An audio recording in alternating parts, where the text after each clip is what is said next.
Sekarang saya akan berbincang dengan Pak Surono, merupakan ahli gunung api. Selamat malam, Assalamualaikum Pak Surono.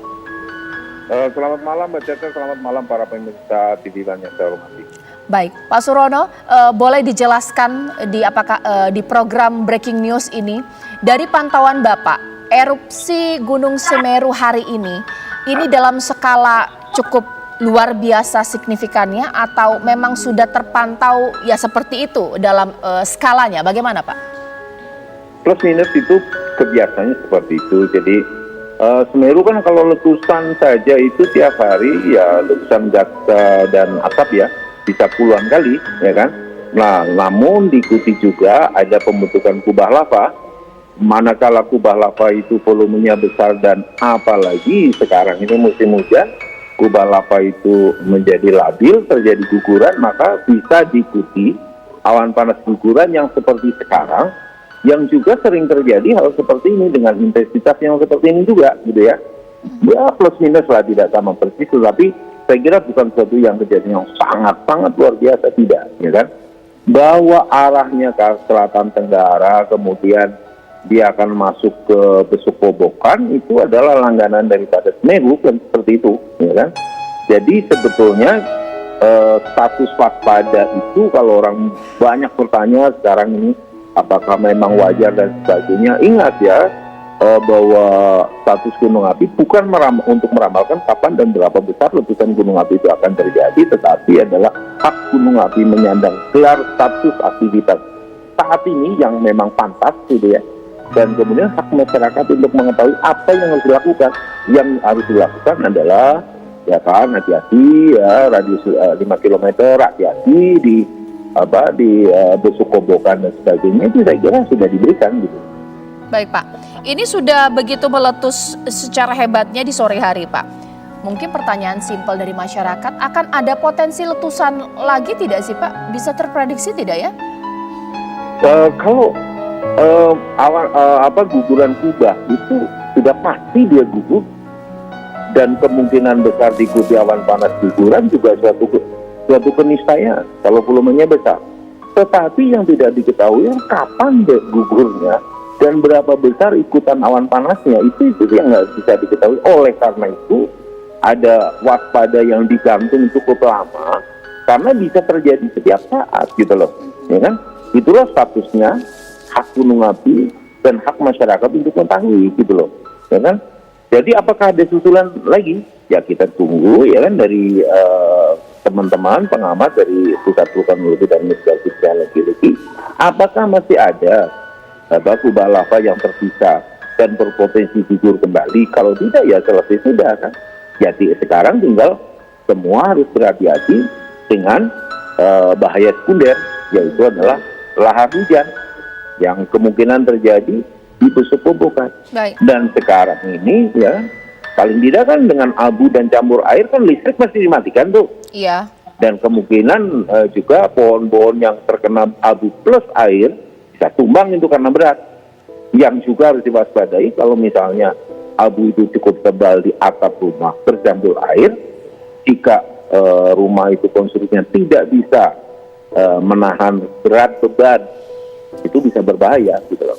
Oke, Pak Surono, menurut pandangan Pak Surono, mitigasi per hari ini untuk Gunung Semeru ini sudah cukup baik tidak sih Pak? Ya saya kira cukup baik ya, sudah cukup baik ya.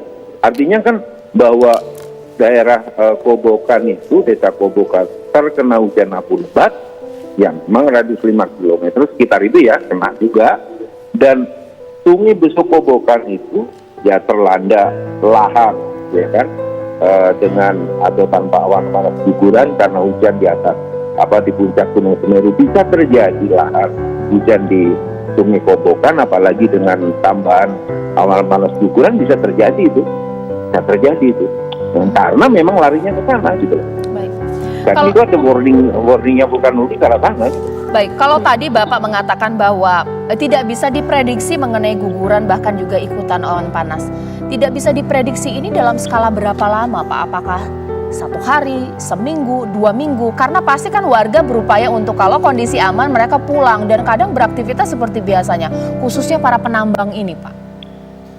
Nah, kalau prediksi kapan itu apakah tidak ada susulan, itu lihat saja apakah masih ada kubah atau tidak. Paling tidak besok mungkin kalau cuacanya memungkinkan kan bisa dipantau itu masih ada kubah atau enggak. Kalau nggak ada kubah ya aman saja, tidak ada awan panas guguran. Tetapi yang di Sungai Besuk Kobokan, setiap ada hujan di puncak dengan intensitas tinggi dan berlangsung lama, bisa terjadi lahar hujan. Itu saja. Oke, saya tadi sempat berbincang Pak dengan Dandim 0821 Lumajang, justru menjelaskan bahwa di sana sempat terjadi hujan, tapi cuma sudah reda, tapi justru membuat mereka itu sedikit lebih baik kondisinya karena jarak pandang ini menjadi lebih baik karena hujan. Tapi justru malah ini kondisinya berbahaya jika hujan terus-menerus, begitu ya Pak ya? Nah, kalau hujan itu, ya kan, bisa menyapu abu yang berterbangan, jatuh cepat clear gitu. Tetapi sisi lain, andai kan hujannya itu berlangsung lama dan lebat, itu bisa men-trigger adanya lahar hujan, ya kan? Ada sisi positifnya, ya menyapu, ya kan, abu vulkanik yang ada di udara berterbangan, jatuh, ya kan, bisa clear. Tetapi bila berlebihan bisa memicu lahar hujan. Itu saja.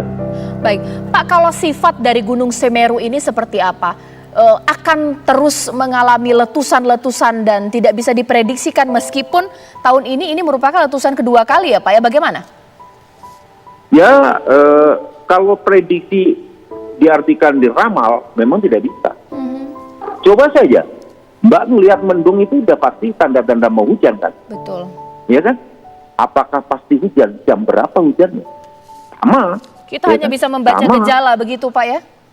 Iya, macam gejala. Bahwa ada kubah lava di Semeru memang sifatnya, karakternya mau membentuk kubah lava dan letusan tiap hari. Letusan gas dan uap dan abu itu tiap hari ada. Tetapi begitu kubahnya besar itu pasti dia gugur. Baik. Tapi kapan gugurnya? Itu yang jadi masalah. Oleh karena itu ada rambu-rambu sekian kilometer tidak boleh aktivitas di Besuk Kobokan, berhati-hati, waspada jika ada hujan di puncak dan sebagainya. Itulah mitigasi, bukan ramal-meramal. Betul Pak. Ya, mari kita tata masyarakat di sana supaya gunungnya juga memberikan. Gunung itu selalu memberi, tidak pernah meminta kembali kesuburan, kesejukan, keindahan, dan air yang melimpah. Kurang apa? Ya. Bahkan Mbak itu sebelum bisa gambar, mungkin gambar 2 gunung, matahari, betul, tanah Pak. yang subur kan gitu. Iya betul Pak, Ya? itu gambar saya banget Pak. Nah, Baik Pak. itu. Karena Anda mau berdamai. Ya. Pak Surono, informasi ini kan jembatan Geladak Perak ini sampai putus. Ini menandakan bahwa ini sudah hati-hati bahwa sampai jembatan sedemikian panjang bisa putus, potensi lainnya akan mungkin terjadi karena lahar tadi ya Pak ya, banjir tadi ya Pak ya? Ya. Bagaimana nggak putus? Itu kan air bercampur endapan awan panas atau endapan letusan gunung api. Itu kan seperti semen, adukan semen. Bahkan kalau ngalir cepat itu, Mbak bisa melihat batu-batu besar seperti mengapung. Karena berat jenisnya itu tinggi. Menabrak apa saja juga. Apalagi cuma jembatan lah. Selesai itu lewat itu.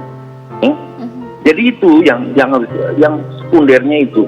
Kalau letusannya boom gitu ya, dia nggak meletus glung gitu kok. Cuman guguran gitu kan. Selesai, tapi nanti lahar ini cukup lama prosesnya. Ya kan, setiap musim hujan nyicil gitu ya. Ya itu cara Semeru memberikan rezeki kepada masyarakat di sekitarnya. Semua kebahagiaan, asalkan tidak memaksakan diri dan hati-hati.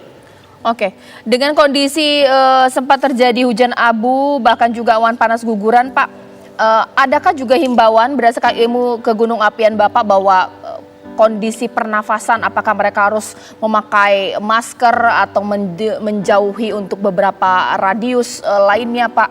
Karena itu yang menjadi concern saat ini. Radius itu sudah diberikan oleh Badan Geologi kan, yang direct kena abu lebat atau kena sekunder dari lahar. Tetapi masker itu perlu karena mungkin ada abu vulkanik dan sebagainya yang bisa mengganggu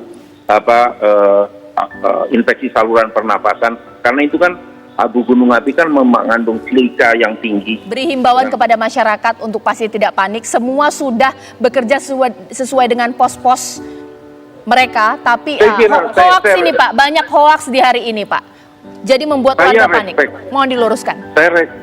Saya respect sekali dengan Pemda Lumajang dan DPD yang sudah melakukan tindakan cepat mengungsikan masyarakat yang terkena hujan abu lebat. Dan saya berharap, ya kan, untuk sementara stop masyarakat beraktivitas di bantaran dan di dalam sungai Besukobokan, ya kan. Beralihlah berbagi dengan Semeru ruang dan waktu. Nyingkir ruangnya dulu dalam waktu tertentu. Pasti semua bagian rezeki dari Semeru, ya kan. Asal semua berani respect kepada alam. Saya kira itu aja. Baik, terima kasih banyak Pak Surono, ahli kegunung apian. Iya, saya butuh tambahan relawan, teman-teman semua, komunitas yang bisa membantu kami untuk tambahan relawan besok, membantu kami untuk evakuasi. Saya terima kasih, ini ada Kepala BPBD Kota Probolinggo juga sudah datang membantu kita. Yang Pronojiwo tadi saya sudah telepon Pak Bupati Malang sama Pak Wali Kota Malang. Tim dari BPBD Kabupaten Malang sama Kota Malang sudah bergerak menuju Pronojiwo dan sama-sama bergerak untuk persiapan evakuasi.